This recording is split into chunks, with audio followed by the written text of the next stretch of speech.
And welcome back to the Standard Fantasy Football Podcast. I'm your host, Chris, giving you the Thursday night preview between the Patriots and the Steelers. So let's get into it.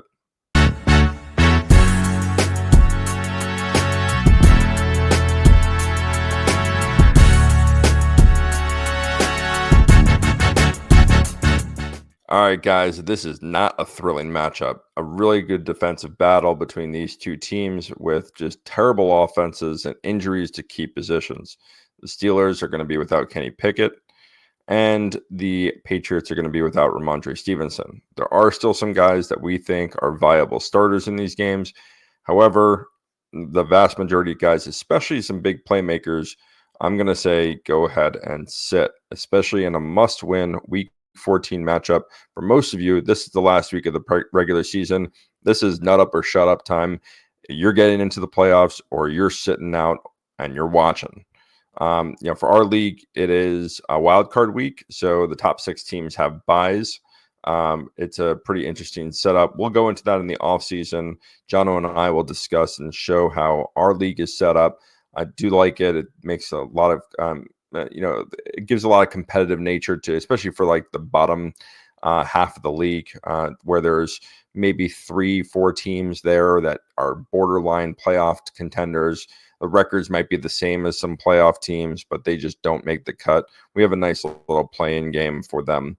But let's get into this matchup. The first team we're going to go over are the Pittsburgh Steelers. So I'll show up the logo right here. Kenny Pickett's not going to play. It's going to be Mitch Trubisky. You're going to sit him. Najee Harris is going to be a sit. He's questionable for this game as well. With that designation, I do like Jaylen Warren. The one area of the Patriots defense that they have been susceptible is to pass-catching running backs.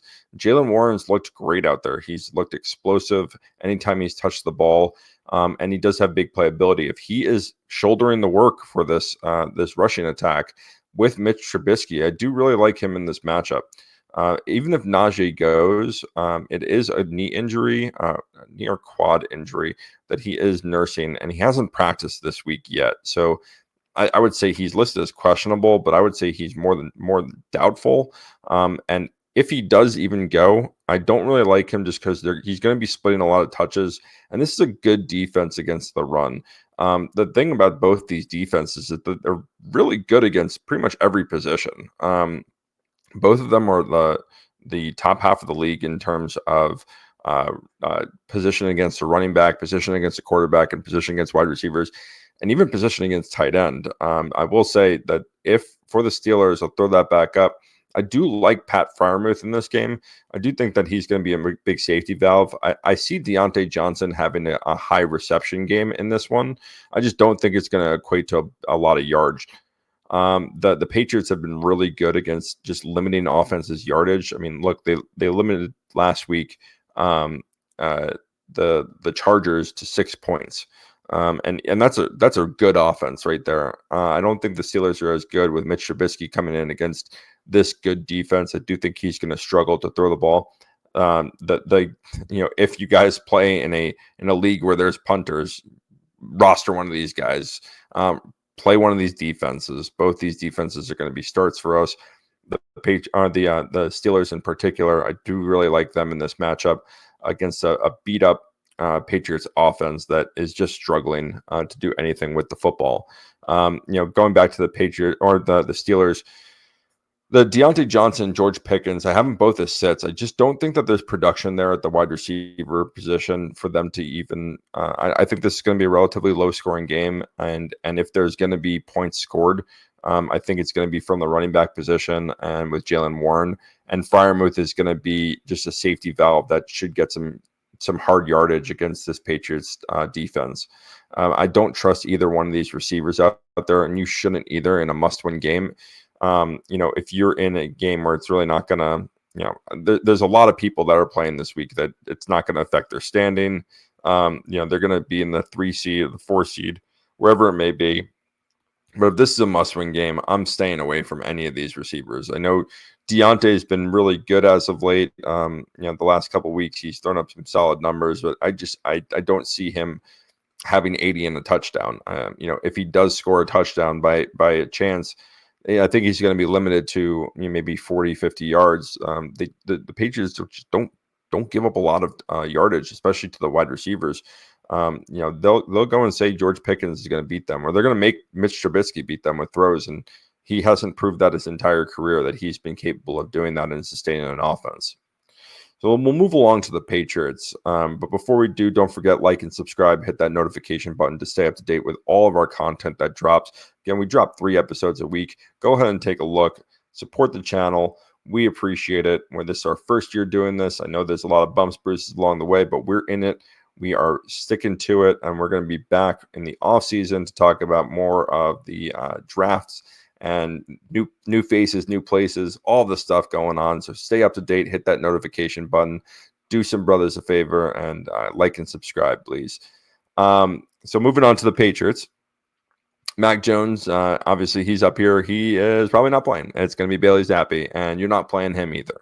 Rhamondre has already been ruled out for this game, so the workload is going to be shouldered by Ezekiel Elliott. Notice here he is a start for us. He is, even though the Patriots are good against the run, they have a really good defense, and this team is going to struggle. Zeke's going to get a lot of the workload. We talked about in the waiver episode that he's a guy that you should go in and get if he's available. Ty Montgomery's another guy that's going to get some opportunity there, but I just don't. I don't even think he's worth a waiver spot. I don't think the work is good enough, and even in the passing, even if he's getting 90% of the passing downs. This offense isn't good enough to keep on the field for a long period of time. Zeke is going to be the guy that they're going to feed. He's probably going to get 15 to 20 carries in this game. He might get some receptions as well. He has been a good receiver out of the backfield his entire career. So I do think his work is there for him to have a sustainable game. I do like him in this game. Again, he's looked good as a second running back when Rhamondre Stevenson's been in there. I know the last couple of weeks, Rhamondre's taken a bulk of the workload, and he's had really productive weeks behind this offensive line. I think Zeke can do the same thing. I don't see him having explosive games, but it's I don't think it's too far fetched to say that he goes for 90 yards and a touchdown in this game. The thing is, this offense just doesn't score touchdowns, and they're just really anemic, especially in the passing game. Demario Douglas is not playing in this game. He's been ruled out as well. I don't trust any of the receivers in this game. No Juju, no Devontae Parker. Again, they're going to have these plays here and there, maybe 30, 40 yards on the game, but you're not starting those guys. I don't think either one of them has high-end potential to even get into double digits. I don't think they have the reception total. I don't think they get the yardage, and I don't trust this offense against this defense. And it's kind of the same scenario on both sides of the coin, right? Like, I don't really trust the Steelers offense against the Patriots defense, but I really don't trust the Patriots defense against the Steelers, or the Patriots offense against the Steelers defense. Steelers defense has been one of the better defenses in the league this year, especially with takeaways, especially with pressures and sacks. They get after the quarterback and create turnovers, and they score off those turnovers. So again, this is why I would say Jaylen Warren's a really good option on the Steelers side, but it could be the same way on the Patriots side. They could just be a slugfest back and forth on defense, and whoever's going to get the possessions, you kind of like the running back there because they're going to try to slow the game down and win this game. It's a pivotal matchup for the Steelers. They got to keep pace with the rest of that division. With the Bengals pulling off a win on Monday night, they're in the thick of it as well. So the Steelers have to stay in it. They need this win against a bad team. And the Patriots are a bad team. I love saying that. Obviously, I'm a bitter Jet fan. So any chance I get to rag on the Patriots, I will. I do like Hunter Henry as a start in this game. He should probably be more of a sleeper. You haven't really been starting him all season, although we've had him up here for a couple of weeks now as a start. I've kind of went back and forth on it, and I really just it hurts me to have to say that he is a start here, because this offense has just been that bad, where if they're only throwing for 150 yards a game, how much do you really like the tight ends in that offense? But I think that if the Steelers against any position, they've been most susceptible to the tight end. So if anyone's going to get it done, it's going to be Gesicki or it's going to be Hunter Henry. So I would say it's a favorable matchup for him. There's a lot of other players that I like at the tight end position, But we all know the tight end position. It's really thin this, every season, especially this part in the season where there's been a couple of injuries. People have stashed a couple. Maybe teams have rostered 2 tight ends, and you're left scraping the bottom of the barrel. And I like Hunter Henry's matchup better than I like other people's matchups and their usage. So it's a combination of both of those that made me say he's a start. And like I said with the Steelers, you're going to start the Patriots defense. I do like them against Mitch Trubisky. I do like them against, an offense that had 400-yard game and they sputtered last week with the injury of Kenny Pickett, but they really didn't look that great before the injury either. So I do like the Patriots defense. They've been really, really stout, both against the run, against quarterbacks, and against wide receivers. So I got to like those matchups. I mean, look what they did again to the Chargers last week.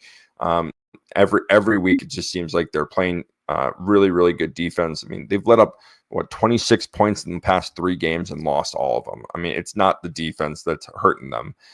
So they are getting stops. They are limiting people. So they're worth a start in this, even though I don't see this game getting out of hand in either way.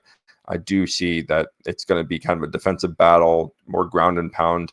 So you got to like the running backs in this game for that. That's all I got for you.